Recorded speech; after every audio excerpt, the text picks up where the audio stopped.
Welcome to the Skip and Shannon Undisputed podcast. I'm Joy Taylor. You can catch us Monday through Friday at 9:30 a.m. Eastern, 6:30 Pacific on FS1. Here's what this podcast is all about. It's an unscripted, unfiltered, undisputed version of the day's show, and there is a lot to get into in today's podcast. Shannon says we'll see what the Dallas rookies are made of on Sunday because the playoffs are just different. You won't believe it, Skip has a revealing defense of LeBron James. We discuss Dak Prescott's racial background and the intangibles that make up his leadership. Plus, Ray Lewis comes in to ask Odell what he wants to be when the game is done, and that should guide the choices he makes. And FS1 NFL analyst Chris Carter comes by to predict how the Green Bay Packers-Dallas Cowboys matchup will go on Sunday. Heard you've been getting some fun text messages, Skip.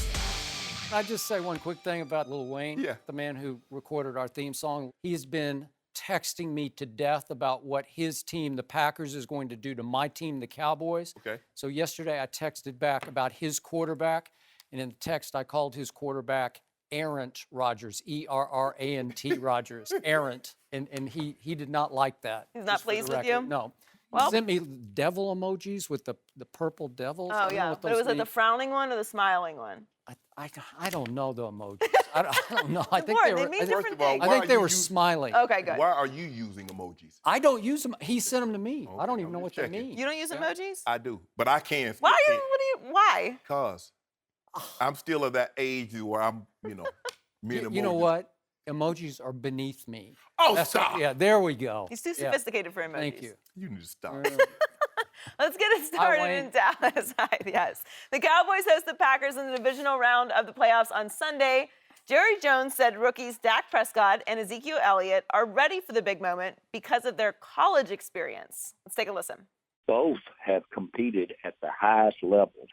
Zeke at Ohio State, Dak at Mississippi State in the Southeast Conference. You can't have a better read on a couple of players about playing in big games with a lot at stake. That's one thing that really makes both these guys the equivalent of veteran players. They not only have had the experience of this entire year, which in and of itself is about 2 college seasons, what they've experienced this year, but they've had not only that experience, they've had the temperament, mentality that goes with playing in pressure situations. Shannon, is Jerry Jones right? No, absolutely not. Because, Skip, you and I both know this. Why did Jerry do this? I love you, Jerry.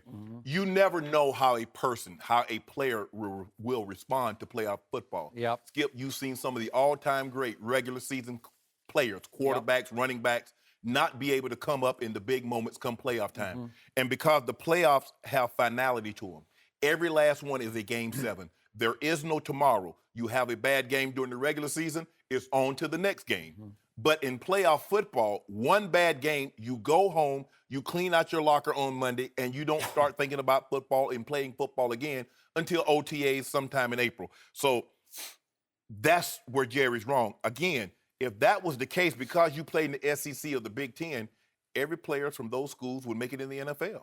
We know that not to be true. So for Jerry to say, well, because he played in the SEC, because they played in the Big Ten and they played on the national stage, there is no correlation between that. We really haven't seen Dak, for the most part, have a bad game at home. And for me, I like playing playoff games on the road because I already knew what I was going to get from the crowd. Because what's going to happen when you start to struggle at home and things are not going well, especially after you've played as well as the Cowboys have, the crowd's going to get antsy because they haven't seen you in this situation before. They're going to start to boo. How does he handle the criticism from the crowd who has fully embraced him as the de facto leader of the Cowboys moving forward, Skip? So I just don't see that, and the buildup is different. You're antsy. You know this. The coaches are hypercritical.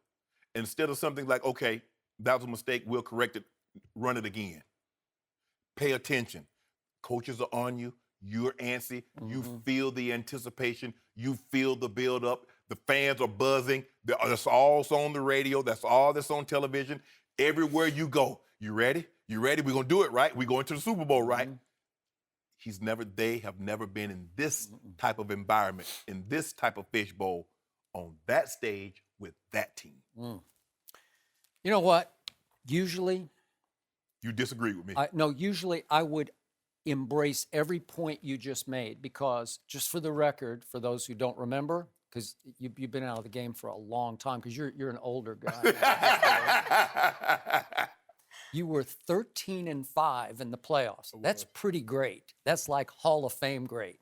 You played in 3 Super Bowls and you won all 3. Not that you were the driving force, but you participated in 3 wins. That's really great. So you really, really know what you are speaking of right now. Yes. So I agreed with every conventional wisdom point you just made, yet I don't agree with your conclusion, because these 2 kids, and they are still kids at heart, they are shattering the mold. And I'm going to stand by this.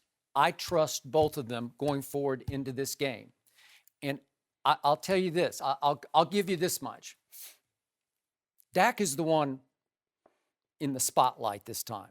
All the pressure of Cowboy Nation is falling upon the shoulder pads of number 4 this Sunday evening at Jerry World, because it's a quarterback's game and the pressure is going to be on the quarterback. The running back, I completely trust, because I don't think he'll feel near the pressure the quarterback does, because he doesn't have to make those split-second decisions. Correct. It's just, give me the ball, and I'm just going to run with it. Right. Wherever my instincts take me, I'm going to go there. Wherever my heart takes me, I'm going to follow my heart through that hole and that hole and that hole behind the best offensive line in pro football. But let's look at what Zeke did do on the biggest stages in college football.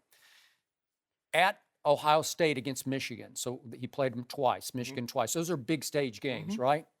He goes 17 for 121 yards in the first game at Ohio State, won that game. Then he goes to Ann Arbor, and he goes 30 carries for 214 against Michigan at Michigan, and won that game with 2 touchdowns. That's pretty good, right? Yes. Then let's look at 2 playoff games, one of which sticks in your craw, because the first one, the semifinal, was against Alabama. Saint Nick, who's actually ain't Nick. Still Saint. Yeah, he still ain't. But in that game, Zeke goes 20 carries for 230 yards. That's an average of 11.5 per carry and 2 touchdowns. And then in the national championship game against Oregon, Ezekiel Elliott went 36 times for 246 yards and 4 touchdowns. And then he capped it off, because they didn't make the playoffs his final year at Ohio State, by playing in the Fiesta Bowl against Notre Dame and going 23 for 149 and 4 more touchdowns, tying a Fiesta Bowl record. These are pretty big stage college games. So do I trust him to translate into this playoff game this Sunday? I definitely trust Zeke to translate. Now, Dak, college resume, not so much, except for one stretch, his first year as a starter back in 2014. He had 3 straight wins against top 10 teams. He won at LSU, he beat Texas A&M, and then he beat Auburn when they were ranked 8-6, and Auburn was number 2 in the country at that point. And that vaulted little Mississippi State from nowhere to number 1 in the country. So he knows that. That year, when he went to Tuscaloosa, and I was driving that bandwagon on my old show, he came up small, I thought. He played okay, but again, it was against the Nick Saban defense in Tuscaloosa, and I thought they pretty much shut him down, especially in the fourth quarter. So I can't make his case on the college level, but here's where I do make his case. This year, the Dallas Cowboys, with a rookie quarterback, won 11 straight games, and there was one stretch that I've told you about that went 5 straight games ahead of that last game at Philly. Didn't count. That was a 1 o'clock Eastern game. But starting with that game against Washington on Thanksgiving, these are big stage, solo stage national TV games where you're the only team playing at that point in the schedule, right? Yep. So Washington on Thanksgiving, then at Minnesota on that Thursday night, at the New York Giants on a Sunday night, then the Tampa Bay Bucks the following Sunday night, and then Detroit the following Monday night. So you went 5 straight times, big stage, solo stage games. He won 4 of them against Tampa Bay when it looked like he might lose his job back to Tony Romo. He went 32 for 36. Remember that game? Yes. When Tampa Bay came in with what you were calling, everybody was calling the hottest defense in pro football for the last 5 games, right? 32 of 36 for 279 in that game. So my point is, he's fire tested the way no rookie quarterback has ever been fire tested. And let me refer quickly to a quote from our Fox analyst, Cowboy Hall of Fame quarterback Troy Aikman. He said this is going back a ways this season. He's talking about the first production meeting he had before the season opener. Remember, Giants at Cowboys? Correct. And he said, when Dak Prescott walked into their production meeting, this is a quote from Troy Aikman, "I never felt the presence of a young quarterback like I did with him. I said this was the most impressive young player I've ever been around at the position," meaning the position of quarterback. He says, "Before halftime of the game in his first start, I was no longer looking at him and viewing him as a rookie. My analysis was along the lines of a veteran quarterback." So that's from Troy Aikman. And you can say he lives in Dallas, he's a Cowboy fan. Listen, Troy can be very objective and critical of the Cowboys when it's time to be. I told you the same thing from our first show on, that just watching him from a distance in the 3 preseason games, I said, I've never seen that before. The body language, the demeanor, the maturity with which he carried himself, the poise, the presence. He looked like he'd been doing this for 5 years. He looked like an established franchise quarterback in the preseason to me. So I get all you say. Look, they're going to get hit between the eyes with a speed of the game, an urgency and intensity that they probably can't even anticipate at this point. Because, Chris Carter and you have always said, it goes up about 3 notches for this game. All of a sudden, it's like, what's going on around here? Why are these guys taking this seriously? But I believe these two have been fire-tested enough, both in college in Zeke's part and in pro football on Dak's part, that they will just ease right into the flow. I think they'll be ready for this, and I think they'll be able to withstand the first quarter beating that they're going to take psychologically, and all of a sudden they will pick right up into the rhythm of a pro football playoff game. Skip, you mentioned that over the last 5 to 6 weeks, the Dallas Cowboys have played on a national stage. They played the Thanksgiving game against Washington, then they played Minnesota Thursday night, they played Tampa, they played Detroit. So after that Thanksgiving game against Washington, what happened? Was he not great in that game? Yeah. Okay, Thursday night, he struggled. First game all year. No. What happened? They had played time. another game. And then they played another game. Okay. So you're saying, so he got another chance to bounce back. Right. Okay. This is finality. No, I got it. There is no tomorrow. This is the heightened Game 7 in the NBA Finals, the Game 7 in the World Series or hockey. This is what this is. And you don't understand this until you get there. I'm sure he can sense it because the coaches are even more critical. They're preparing more. They're on edge more. When they're on edge, they make you get on edge. Everything needs to be. And to your point, you can make the case that the 2 weeks off could hurt them because it's just too many days to get ready for this, too many days to wait for this to happen. So many days in between to think. Yep. Who are we going to play? What do they look like? See, for me, I never watched the team. When we were in the playoff, we had to buy Skip. I never watched them. I didn't watch the game because I didn't want to get into a false sense of if they look good, like, oh, man, we got our work cut out for it. If they look bad, like, man, we finna run through them. Nope. I don't want to hear the commentators talk. Just give me the coach's tape. Let me look at it, and I'll go from there. Skip, and I get it. You know, Ezekiel Elliott, he's a phenomenal back, and he do have the easier of the jobs because basically he takes the handoff, runs to the open area. Dak, there's so many things. He can get sacked, fumble. They're going to blame that on Dak. Ball can get tipped. Guy can get pulled, go caroms off the receiver's hands, interception. That's Dak's fault. There's so many things that weighs on his mind that's different than Ezekiel Elliott. But I'm a firm believer. I don't believe that there's a correlation between where you played and how well you're going to play in the National Football League. Because if that was the case, little guys like myself and Michael Strahan and John Randall, we wouldn't have made it into the National Football League, and we definitely wouldn't have gold jackets. And all the guys that play at the big schools, because I've seen a lot of guys come from a lot of big schools. And every year, guess what? They're the first one to have the hefty bag thrown across their shoulder because they're getting released. So there is really no correlation. And they might play great.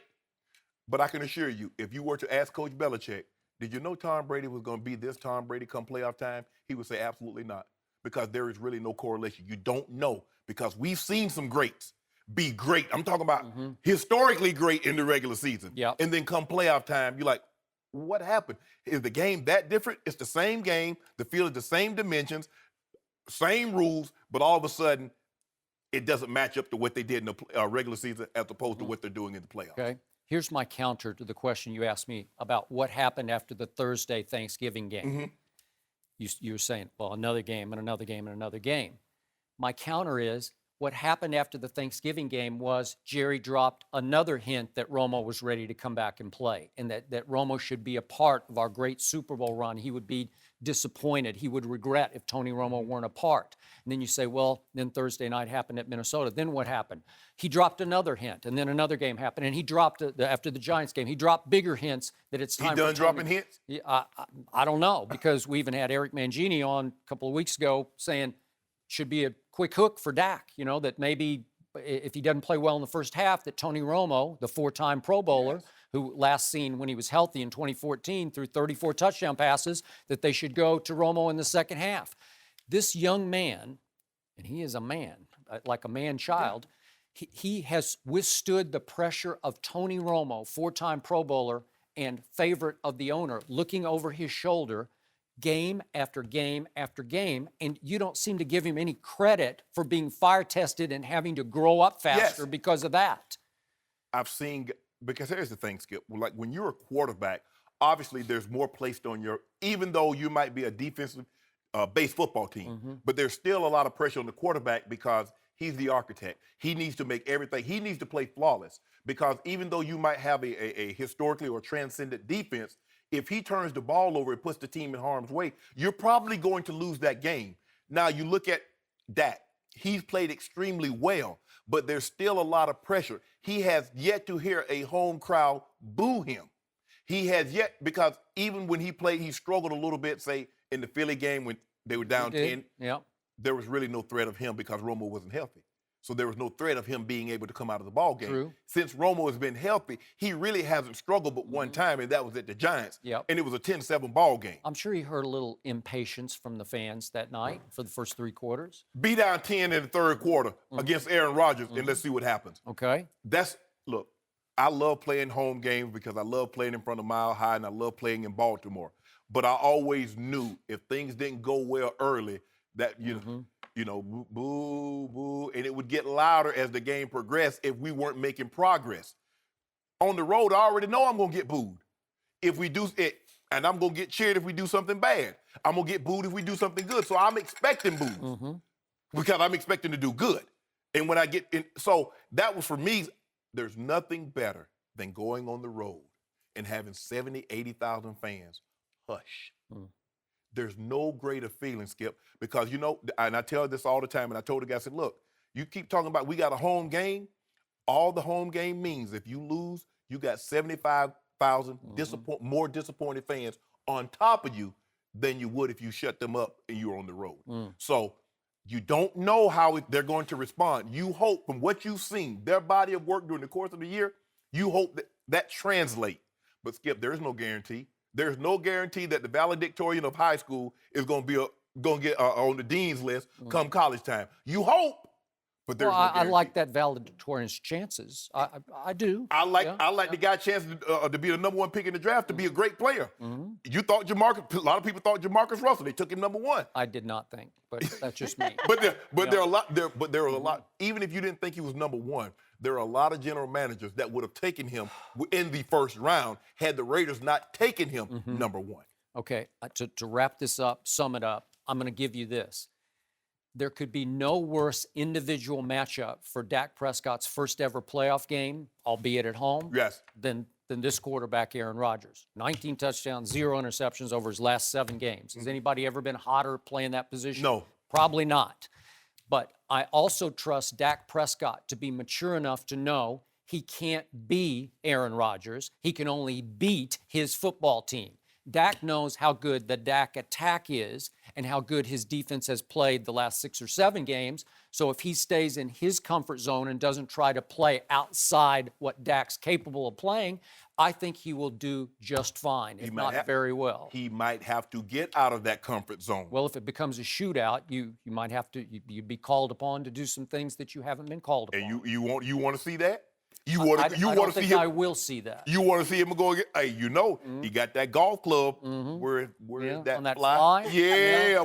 They didn't confirm if he got the fly, though. He got it. Yeah, but that's the tagline is not in our house. He ain't in his house anymore. His house burned down in the last time I saw, right? He about to hit a big fly in Jerry's world and bring out a bunch of winners. You mentioned Dak's maturity. Dak's basically been playing a playoff game. It's been his possibly last game ever since Tony Romo's been healthy.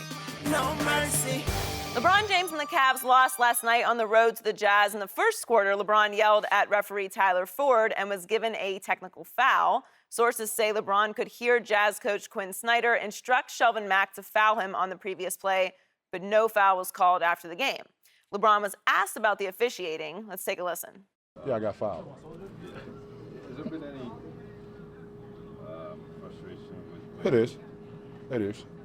where you've been officiated lately? It is, but, I know what the main thing is, and the main thing is to win, but it is. It is. Skip, do you agree with LeBron? And one thing before you go, Skip, and don't put that dark thing over his mouth. Let him say what he wanted to say. Don't put the dark thing over his mouth? No, I want to see what The he said. caption? No, when they blacked out his mouth because they didn't want us to read his To lips. censor. Yeah, I want to see it. Oh, you want that foul language? Yeah, I out there? want it. I want to know what he said. So you want us to get fined by the FCC and Yeah, you for should LeBron's pay for it. sake? You can pay for it. And then you can tell LeBron why you paid for it. No. Oh, I got you on that one. Yeah. Oh! So, man. What was the question again, Joy? Do you agree with LeBron? I do agree with LeBron to a point on the point he was making. And I must admit, and I've said this many times, I've said this many times on this and another show, that in this one regard, a part of me feels sorry for, only a part of me feels sorry for LeBron James. I've often called it the Shaq syndrome that LeBron suffers from. He's actually too good for his own good. He's too big and too strong and too powerful and too quick. And he doesn't get reffed fairly because the refs look at him as having such an advantage when he freight trains down the lane to the hole as in, well, guys just bounce off him anyway. It doesn't seem to even affect his shot enough, so why should we call a foul on that or that or that? We got to let that one go because, well, he punished that guy as much as that guy tried to foul him.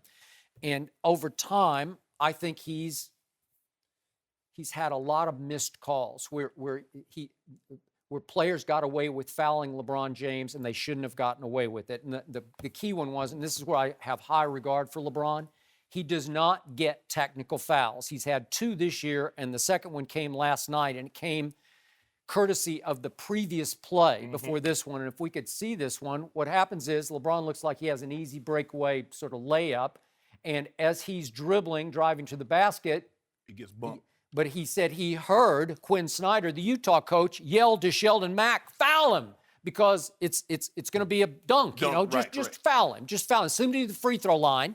And he gets fouled, clearly, and yet there was no call on an ordered foul from the head coach on Sheldon Mack. Correct. And LeBron, high basketball IQ, is thinking, well, wait a second. The other coach ordered a foul on me that wasn't even called. That's unfair. Correct. So he complains about it, and he gets only his second technical foul of the year, and he was within his rights to get that technical foul.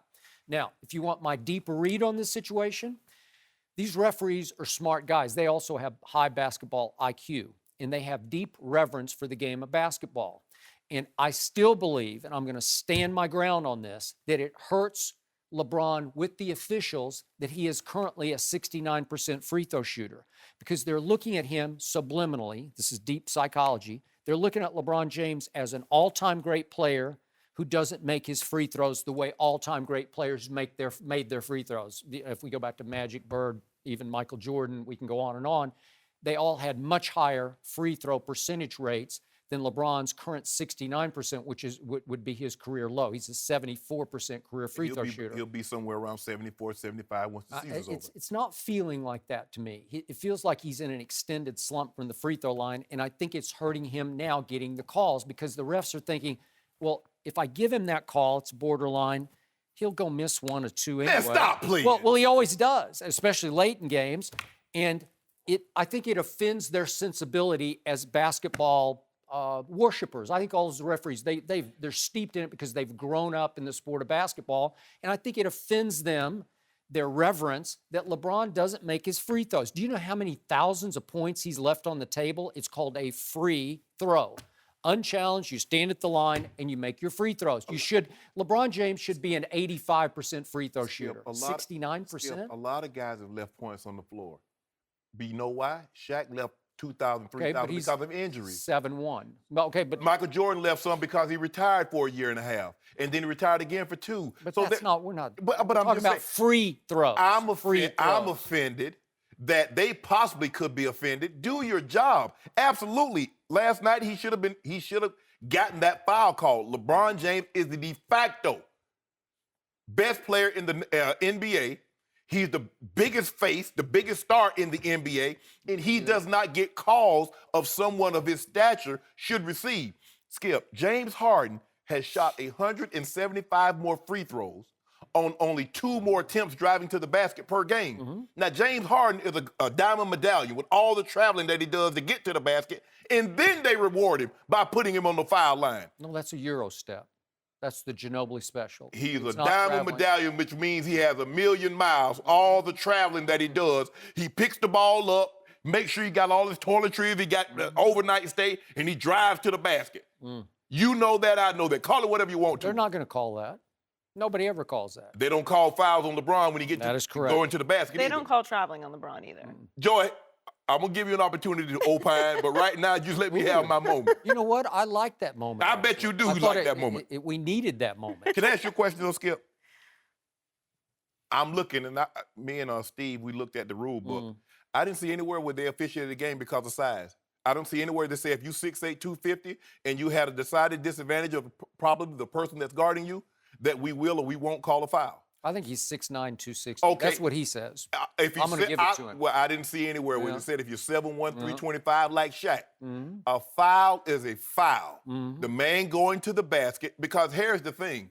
You said you don't like to see him jacking up threes. Well, if I'm driving to the basket and they're not going to call it, why am I taking this punishment on my body when I can stand back here and shoot 18, 25-foot three, 18-foot mid-range or 25-foot three? I'm going to the basket. They're hatcheting me, but I'm not getting the call because they feel, well, you 6'8", Bron, you 6'8", 6'9", 250, 265, whatever it may be. You should be able to take that contact. That's not the way the game should be officiated. That's not the reason why you should or shouldn't call fouls. If it is a foul, it is a foul.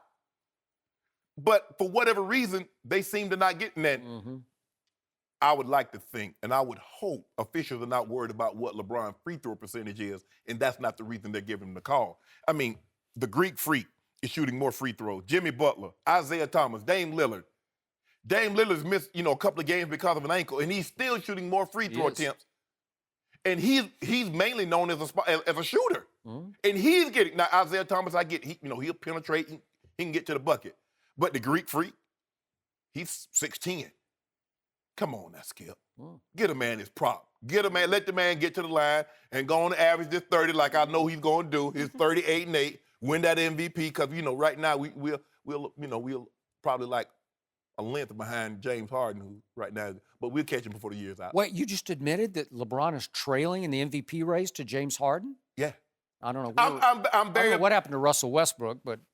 what happened to him, they're the 7th seed. That's what happened. So he has as much talent around him as James Harden has in Houston, right? Look, if we're going to base everything on talent, LeBron should have been the MVP every year he was in Cleveland before he went to Miami. Wait, is Kyrie Irving is he still on the team? Kyrie, who the closer, is still on the team? Skip. Wait, Cleveland has a closer named Kyrie Irving, but LeBron's the MVP? That doesn't add up. LeBron James should have been the MVP every year he was in Cleveland after year 3 before he went to the Heat. Really? That's what I said. I didn't say that. And he should be now, because this is what we know. When LeBron plays, they win 80, 85, 90% of their games. When he doesn't, they lose 85, 90% of their games. But when Kyrie doesn't play, they win. But LeBron was so great in Cleveland, they got swept by the Spurs in the finals? Skip, you talking 4-0? He took 3 tomato cans, a squeegee, and a beach towel to the finals. Okay. To the finals. He got that team to the finals. The Eastern Conference final, which the Detroit Pistons took them out. Rip Hamilton, All those guys were in their prime, Skip. Okay. Took them out. He wasn't like Michael that had to wait till Larry Bird was walking with a cane to beat him. But the LeBron you described is so great that there should be a rule that he can't ever shoot free throws, that you can foul him every time and they would still win, right? Because he's that great? Hold on. When Michael Jordan went to the rack, did they call fouls? When Kobe went to the rack, did they call fouls? All I'm saying is if it's a foul, it's a foul. His size, his advantage that he may or may not have over an opponent should have nothing to do with whether or not the officials call a foul or not, Skip. The man is getting bumped. I see him get more contact and not get calls than I ever see with any other player. Russell Westbrook is complaining, and he's probably shooting 4 to 5 free throw more attempts a game than LeBron. And he's complaining. And he's really complaining. Yes. Yeah. And LeBron, this is the first time all year you've heard LeBron voice his frustration with the officiating. So that lets you know he got a tech. Because he understands, for LeBron, he's like, look, I'm way more valuable to my team on the floor than in the locker room or missing game through an accumulation of technical fouls. So he's very conscious in when and what he's going to say. He has a brand to protect, too. So he can't be Mr. Technical Foul because it would hurt his commercial appeal. Probably so. But everybody sees what they see, except Skip Bayless and Joy Taylor. Somehow they don't seem to see that LeBron is getting hatcheted. I said I feel that, sorry and for when him. we were done, I was going to say he's been doing this you his feel whole sorry career. for it, but the officials in their minds subconsciously or I'm maybe just even telling you consciously. the truth. Yeah, That ain't no truth, Skip Bayless. 69%, that's pathetic. So let me that is shameful. So for LeBron James making 69%. So under that, guys. He should start shooting them underhanded. Maybe he'd make 75 underhanded. Under that, guys, under your argument that you just presented to the American people, a guy that's a 50% completion guy should not get a roughing the passer call because what? You weren't going to complete the pass anyway. Is that what we're saying? Is that where we are now? How many roughing calls are there in a game? Could you answer my question, it's Mr. an Bayless? apple to an orange, and it's an absurd analogy. Your Honor, can you instruct the defendant to answer the question? Yeah. He said it was an absurd analogy. Yes. It You actually can't is. compare. It's You have to be absurd. more specific than that. We're talking about LeBron James. He's the face of the NBA. Let somebody hit a Tom Brady or one of these franchise quarterbacks other than Cam Newton in the head. Well, so Cam is a good example of that. They look at, if somebody even look at Tom Brady's knee. The defender was looking at Tom Brady's knee, the one that was injured and surgically repaired, 15 yards, and that person is disqualified for the game. Okay. That's what they would say. But nobody's cheap-shotting LeBron. They're just banging him. They're bumping into him, and sometimes it's hard to differentiate. Was it an offensive foul, a charge, or was it a defensive foul? If I'm going to the basket and you jump up and you hit me, it's not an offensive foul. There's sometimes, and they call it. Sometimes. But a lot of times the guy who jumps up and hits LeBron winds up in the third row, right? Well, because he's 6'9", 260. He should have ate his Wheaties. Well, I know he's just not big and strong enough. So here's the bottom line, Mr. Sharpe. Yes. Now I ask this witness a question. Yes. Now LeBron is starting to walk the fine line between, is he re-ingratiating himself with the refs or is he starting to alienate the referees? Because that is a fine line that you walk when you call out the refs publicly, even though he was just answering the question. But he answered it by LeBron standards very strongly. I'm not getting the calls. All he says is that I'm not getting the calls that I think I deserve. He didn't say they're blatantly missing calls or I don't know why everybody else is getting those calls. All he said is, I'm getting fouled and I'm not getting calls. Now, Adams, don't make. Hey, you know I got Adam Silver on speed dial. Well, I need a backup point guard. Bottom line, all I want to know is, did you sleep in your LeBron jammies last night? I saw him hit that 3 from Ogden. Oh, yeah. Ooh, that was a rare sight. No, it wasn't rare. 3 for 3. Oh, 3 for 3, 3 for 6 at the end of the game. Yeah. That's okay. And they lost by what? Lost by 8. Well, they lost by 8 at you. Well, I don't know what it is, but every time Rodney Hood plays against the Cavaliers, Skip, he can't miss from 3. Gordon Hayward, all of a sudden, he want to look like Larry Bird. He did. He looked like an all-star, actually. Yeah, he did. And Rudy Gobert, he blocking out the rim. We can't even see the rim. He's like 8 feet, 11 inches tall. We can't even see the basket. LeBron's had a lot of long nights in Salt Lake City. Trust me. If you look back at his career. With buzzer beaters. But you do know he's averaging 30.3 against Utah. Okay. He had 29 last. Remember the night he passed up a wide-open jump shot to pass to Dwayne? You see what? And see, I knew you were going to do that. To win the game? Now, James Harden passed the shot to Nene, and Nene went to the free throw line. LeBron passed the ball to Haslam, who had a 12-footer. Harden had 2 people on him. He didn't have a wide-open jump shot. Sorry. Drove to the basket, kicked the ball, 10-foot shot to Udonis Haslem. He missed the shot. Oh, LeBron, you got to take that shot. James Harden passed the ball to Nene. That's James Harden. See, that's the right move to make. You're never wrong if you do the right thing. I don't appreciate being misrepresented there, Shannon. When it comes to LeBron, there is no misrepresentation. LeBron has Called been, out. I don't want to say unfairly, but LeBron has been treated this way by the refs his whole career. Why for all the reasons he's saying.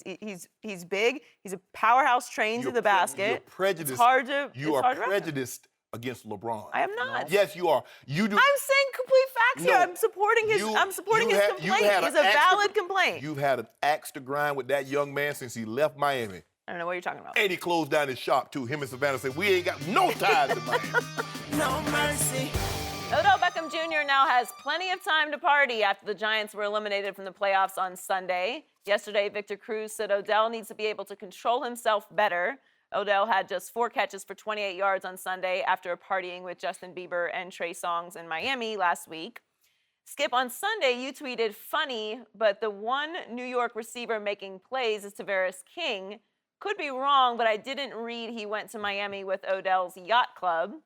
Well, Trey Songz responded saying, Skip, tell the truth. You texted my old phone. That's why you couldn't pull up. Shaking my head. People crazy, y'all. Just a quick point on that. We did have Trey on my old show one time in Miami before a Spurs-Miami Heat game, and I did like him. I did hit it off with him, but I never had Trey's number, and I definitely, trust me, was not offended that I was not invited that Sunday night to Live and then to the boat. So I'm good over here. I think you could handle Live on Sunday, Skip. I could have been good. They would have liked me at Live. I think you'd fit right in. Where do I fit in that? Well, you in the bed at 8 o'clock. Yeah, exactly. Man, stop telling my business. You're in the bed at 8 o'clock. You're so tired from all working out and eating hummus. Yeah, we're not going to go here right now. We're not going to put certain things on air. Ray has no patience for you today. You know I don't. Lord Jesus. Because if you go to Live, you got to dance, and we know. No, you got to do something outside of sit in the corner. Why you telling my business on national TV? That between me and you. I just told you, let's not talk about it. And soon as I said that, you bring it back up again. I asked Joy. No, you talking to us. We all here. I said, Joy, what could I do? Oh, are you? You did not turn your neck like that to Joy. You know Whatever. what? Go ahead, answer the question. If you were a teammate of Odell's, how would you handle this situation? Wow, let me go a couple of different places because, like I said, I've talked to this kid many a times, and let me address this Miami issue, right? Because this is why I think, honestly, not just because he's sitting here, but real friends. I like Trey Songz, Justin Bieber, y'all do your thing. Real friends tell you, don't come to Miami. Not if you're playing Aaron Rodgers. We'll see you in 4 weeks. Real friends will tell you straight up, bro, you cannot come do what we doing right now because we are kicking it. We all in. My world is totally different than your world. I'm not catching balls with you. I'm not doing none of that with you. I remember when I was younger, when the things that I wanted to do, him and Rod Woodson made a decision because they knew I was young and said, okay, you want to kind of get out sometimes? We'll go with you. We took rides together. But then there were certain times that he would look at me and say, Sugar, we ain't doing that. There's certain things we ain't doing. And when I think about what I would tell Odell is, I don't know if Odell really understands, sooner or later, your talent won't get you into stadiums. Sooner or later, you got to be on this side of the road. And this side of the road, opportunities come from what you did while you were playing. So the brand is what kids like Odell Beckham is throwing away. Because they're now saying, I can, you know, and the one issue I had with Victor Cruz is, if you want him to stop that, then don't go to Miami with him. Because you got to be real enough with him to say, bro, listen here, this is how much respect we have for the game. If you're playing Aaron Rodgers next week, what you think Aaron Rodgers got Green Bay doing? What you think everybody in Green Bay locker room doing? They damn sure ain't in Miami. They sitting there getting every piece of film. And how ironic that the Green Bay DBs outplayed the Giants receivers. Because you wanted to take the liberty to say, you know what? Nah, I'm gonna go party with Trey and Justin, who aren't aligned with me. And so what kids are missing, the point is, what I'm telling Odell, if I'm in Odell's face, and I will call him again, and I would just keep saying these same things. What do you want to be when the game is done, son? Because everybody has a choice to either deal with you or not. And that's why I think this kid is getting himself in a bad situation, because everybody's going to cheer for him now, Skip, right? Because he can catch passes. He can run fast. I think he's one of the most exciting players we've ever seen in the history of this game. But I've seen a lot of exciting players come in and then go missing. And so as a leader, as a brother, as a friend, my grandfather used to tell me this all the time. What you see in the light is exactly what people are in the dark. They're just now sharing it with us. And I think if Victor Cruz, Eli Manning, I'm gonna put it back on the guys who supposed to be helping him. If you're true teammates, if you're true friends, the moment he brings going to Miami up, you step to him and say, bro, you have lost your mind. Shoot it down. You have lost your mind. That's the last thing we're doing. No disrespect. And I'm sending Trey and Justin a text and saying, I'll see you in 4 weeks. What'd I say, Skip? Exactly. All he had to do was wait a month and he wouldn't have had to worry about rushing back. I'm a firm believer. Yeah. Real friends tell you what you need to know, not what you want to hear. Yeah, right. And the Michael Jackson song says, the man in the mirror. We can do all this talking to Odell. Odell know what he's doing. But until Odell wants to change, Odell's not going to change. It's more, guys are coming in now, and it's all about brand. And Victor Cruz says, Odell takes losing so hard. I don't know when this happened, that these guys coming into the NFL think losing is mutually exclusive to them. Oh, they take it so hard. If you are invested, if you put all the hours training, if you put all the finances as far as personal training, eating, nutritionists, the wellness for your body, the time to study film, the practice, it should hurt. Right. You should want to cry. Right. We lose games, I couldn't eat, I couldn't sleep. It bothered me. Yeah. So it's not, losing is mutually exclusive to Odell Beckham and some of these guys that talk about, oh, I'm a sore loser. Oh, I get it. Everybody, when you're a professional athlete, most guys are used to winning. That's how you got to this level. But for them to always say, Odell takes it so hard. He didn't think about that when he was headed down to Miami. Skip, we going to the Super Bowl. We're in Miami my first year, and obviously he and I had already built a relationship over that summer. Me, him, and Rod talking. We don't have a curfew. We don't have bed check. Like I said yesterday, Brian Billick, all wanted us to do is ride the bus to and from the hotel to the stadium and back. I said, this is what we're going to do. I told Ray, Woody, this is what we're going to do. We're going to go out to eat one night, and then the rest of the time, we're going to be playing cards. In the hotel. In the hotel. That's what we're going to do. I'm 24. I'm in the Super Bowl. I mean, let me do something. Tampa, right? At Tampa. I say, this is what we're going to do. Because here's the thing. If you make it to the playoffs, and I said this and I coined this phrase, if you make it to the playoffs and you don't win the Super Bowl, the only thing you've done was practice 1 week to a month longer than the other teams that went home early. That's it. So are you happy to get to the playoffs, or are you trying to get to that destiny? I think Odell was just happy to make the playoffs because, like he said, he hadn't been to the playoffs in his first 2 years. So he was happy to get there. But Odell, let me tell you something. Playoffs are precious.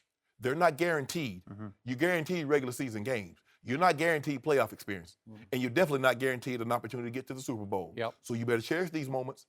You're going to look back one day and say, man, if I had, I wish I had. What could I have done differently? That's why I was able to lead the game, Skip, with nothing, because I left no rock unturned. I left no rock unturned. I came back after tearing my tricep in 012.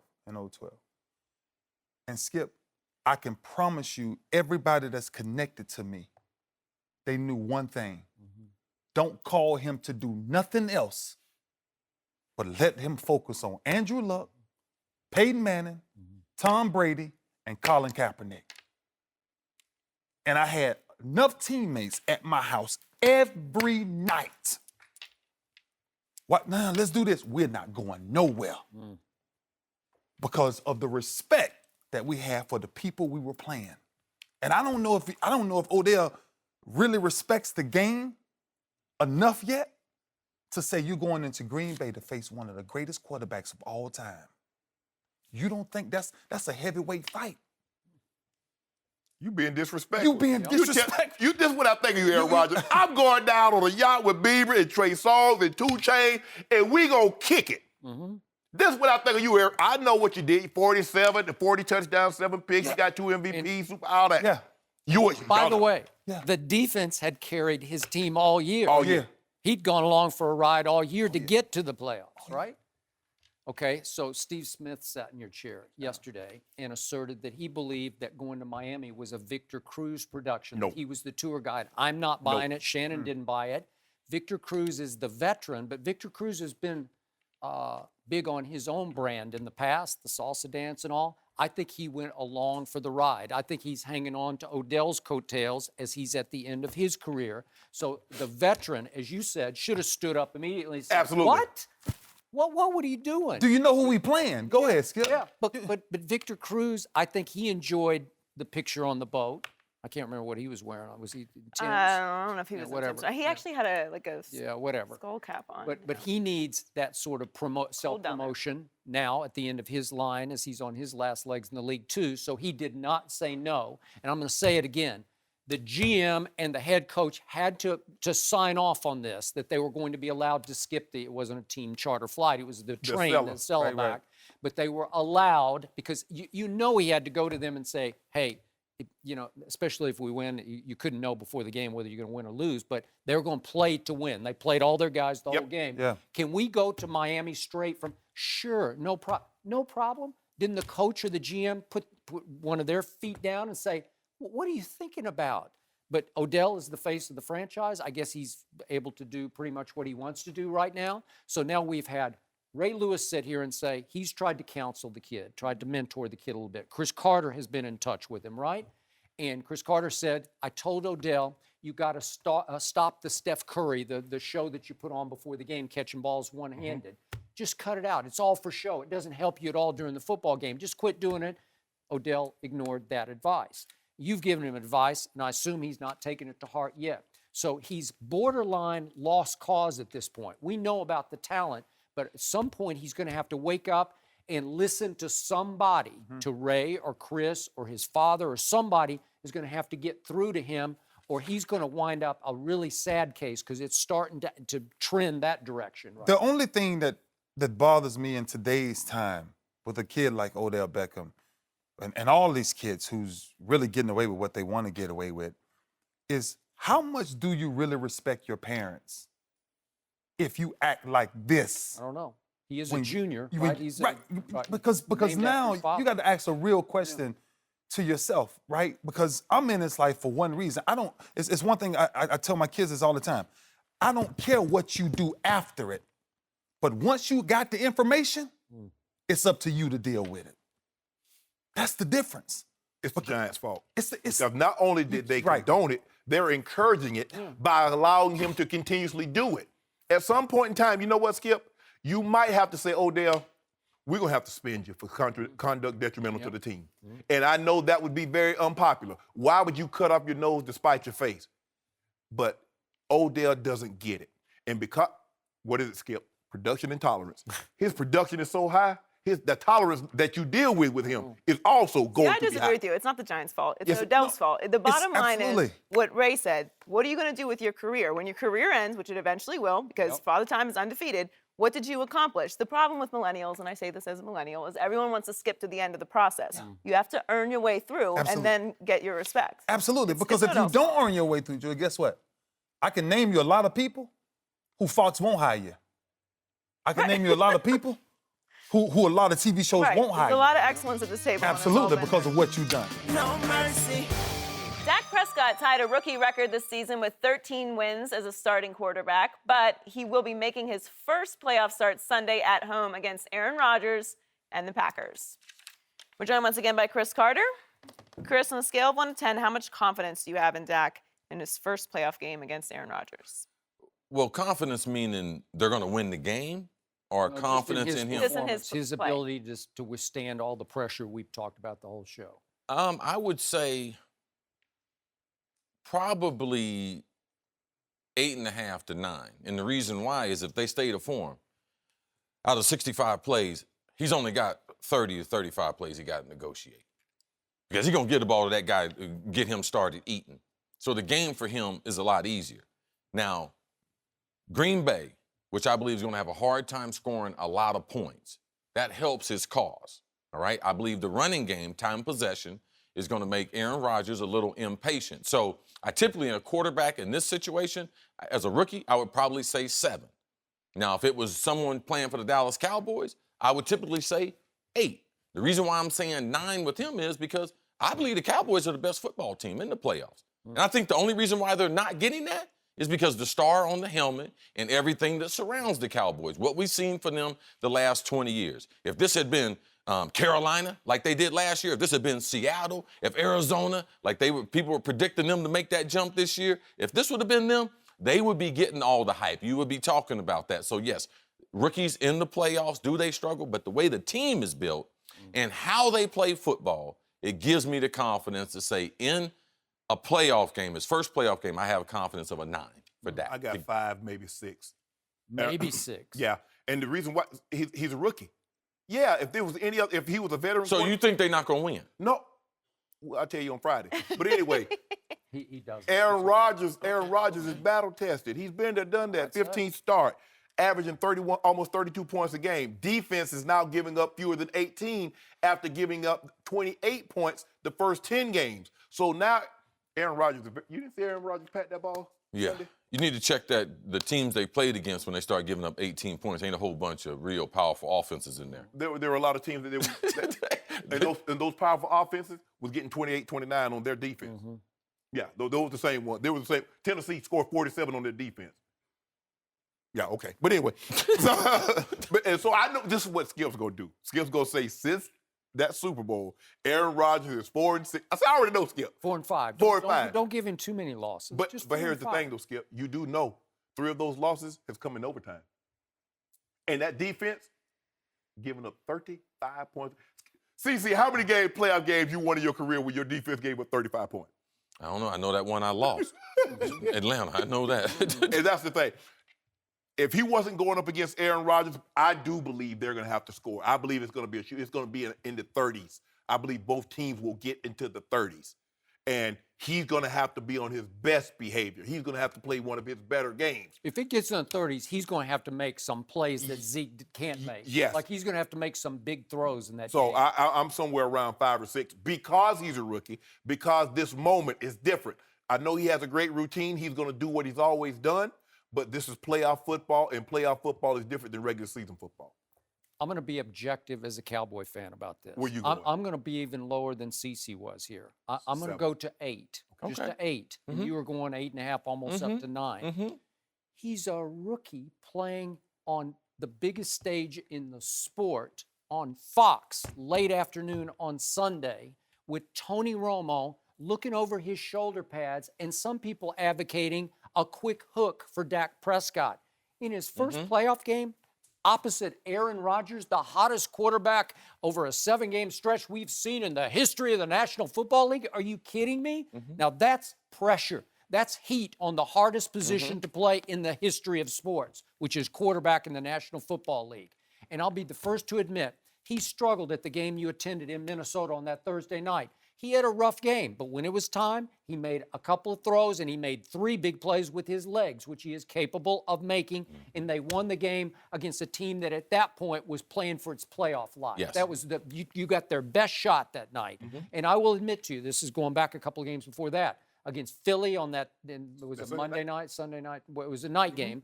He struggled for 3 quarters, and I'm sitting back saying, snap out of it, kid. You're better than this. And did he ever snap out of it when the money was on the table? Last drive, first drive in overtime?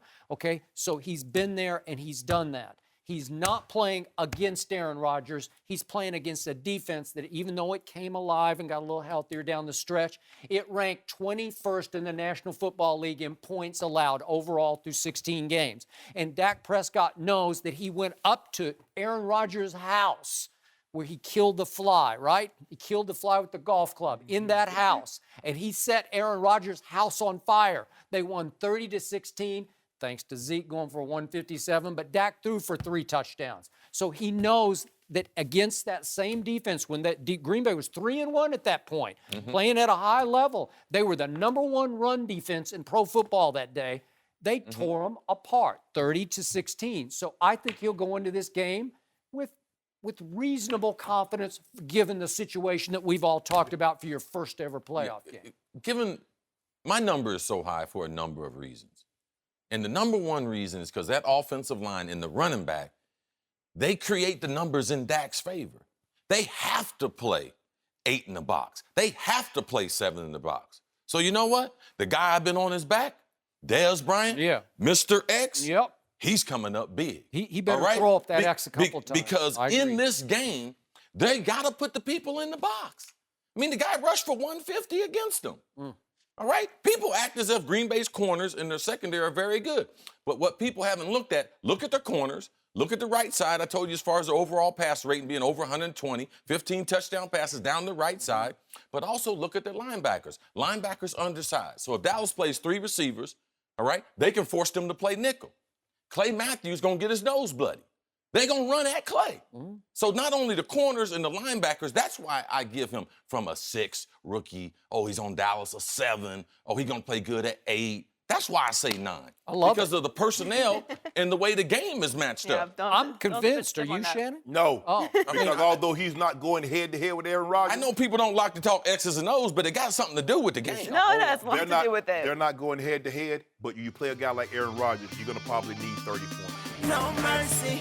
Dak Prescott told USA Today that his being biracial has helped him adjust to being the starting quarterback for the Cowboys. Dak said, I was put in all those different situations. I've been in situations where I was the only black guy. We're in a time now where nobody wants to see that, but it still happens. Depending on where you come from, it happens. To be able to wipe that clean and see and live both sides, it's just who I am. Being mixed allows me to connect with everyone. Ray, what's your view on what Dak said? Look, I think I totally agree with him. I mean, I think me being raised, I was raised in the country, and it was really interesting how rude kids was at times to kids who were mixed, who had parents that were, one race or a different race. And you would hear the things that they were saying, mixed breeds and all these different things. But I think his perspective on both sides, he can weigh in on from every level. And I think when you think about what this kid has dealt with his whole life, right? If you're in a white community, they're saying, oh, this black kid. If you're in a black community, oh, you're a white kid. And so he's had to adjust to say, okay, how do I balance this out? Because either way, and I say this all the time, he's still a freaking human being, right? And I think that's what people don't really realize. He has a mother, he has a father, he had and so I think the thing is, he had to grow up early to understand it, and now I think he appreciates having both sides of the fence, and that's why I really think this kid, and you can tell his maturity on not just football, you can tell his maturity off the field came from his upbringing, from his parents. So regardless of what their race is, both of his parents has done a heck of a job raising that kid. It definitely helps, because unless me being a black man, I can speak to being a poor black man, growing up in rural South Georgia. I can't speak to being a white man like Skip Bayless can. I can't speak to being a multiracial female like Joy Taylor can. He has black parents, black grandparents, white grandparents. So he knows what to say and how they communicate. I communicate with Ray differently than I communicate with you. You communicate with your friends differently than you communicate with me, and so forth and so on. But as a leader, it's your job is to lead everybody, but you can't lead them all the same. You see, in the locker room, I don't know if people know this, O linemen, they're together. D linemen, they're together. Linebackers are together. Every group are in their own group. Me as a leader, I made it my business to pop in on some of everybody. Right. Joke, laugh, and carry on with everybody. And guys that were injured, when you're injured, Skip, it's a lonely place. Yep. You're isolated. You can't do anything, and coaches are not really talking to you. So I go over there and cheer, like, man, are you, I'm joking, are you really hurt? Like, man, I said, for a second, I thought you were scared to go up against Reggie White or Derek Thomas. I'm joking to get them in a fine place. Also, I was very observant in the locker room. Mm-hmm. I was very observant on game day to watch how they interact with the wife, the kids, if they have in-laws in town, they had their parents in town. So I'm looking, Shannon, hey, Sharpe, come here, I want you to meet somebody. So I'm getting a sense of who and how they operate. That's always a good thing. But the number one thing about leading, you can be white, you can be black, you can be Latino, you can be Asian. Are you winning? If you win, they will follow you. I can assure you, if Jay Cutler could win, his petulant, his boorish, his non-apathetical attitude would not bother anybody.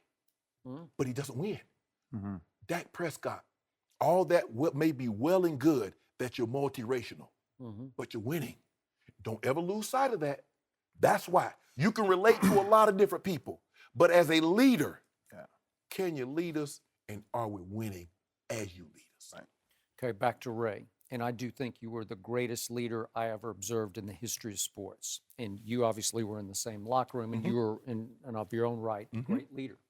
So did you feel like you had to deal differently with some white guys because you didn't have the connection you would have had with some of your black teammates? Oh, yeah, absolutely. So listen, it's something very unique. Shannon just kind of hit on it. When you're in the locker room, one thing you do as a leader, you observe everybody differently. And you see what it is they like to talk about, what it is they like to eat. Like Shannon, you go in the cafeteria, white guys sometimes on the left, black guys on the right. White guys' conversation totally different than the black guys. But I would get with everybody. My gosh, the conversations that I've had with so many, just white guys that color never became an issue because it was like just pure conversation. But you have to know how to adjust to those guys. You have to know how to read them because you can't just walk in a white conversation and say, yeah, I know what that feels like. No, you do not, right? And then when you come in a black conversation, but now, this is where it gets a little bit crucial because when you're in the locker room and you're in the middle of one of those conversations, now you have to take a very divided side. You have to say, okay, wait a minute. Let me speak from a neutral, right? Think a thought process because a lot of guys definitely aggressively on one side, then not, they're kind of conservative on another, and you have to be right here saying, no, wait, let's look at that differently. And that's why I think leadership plays such a crucial role because it brings all of those things together. And just like Shannon said, it's irrelevant once you actually started to put it together because you keep winning, everybody the same color, right? We all put on one color jersey and that's all that matters. Yeah. We like in the in the lunch. So a lot of people ate at lunch, but a lot of times the guys would get their food and go sit in the locker room. Now the white lineman, I would go sit. What y'all talking about today? I said, man, y'all talking about pickup truck and work benches. I ain't got nothing for y'all. Everybody that. Come back. We go talk to the D lineman where they talking about hot rods and they talking about this and that. So you have to find a way to be able to communicate and to see and to peer inside and to make sure that they know that whatever they're possibly talking about is important to you also. Yeah. Although you might not care about a dually or you might not care about a workbench and you're working on a cabin that's going to be you're going to put in your garage. Hey, for real? Dude, is that what you're spending all your money on? You buying workbenches? You buying a dually? Yeah. But it's and to motivate a guy. Linemen, they don't work well if you yell and scream at them. They don't work well. Linemen. Right. You can't yell at them. You're like, you got to say, come on, hey. You got to have a very educated conversation with them. Get him the next time. Because if you yell and scream at him, he's probably going to lash back at you, and then it's going to put him in a place that he doesn't need to be, especially if he's going to get somebody on the other side. Let me say this, Skip. Let me say this. I've never, in my 17-year career, had a problem with race in my locker room, ever.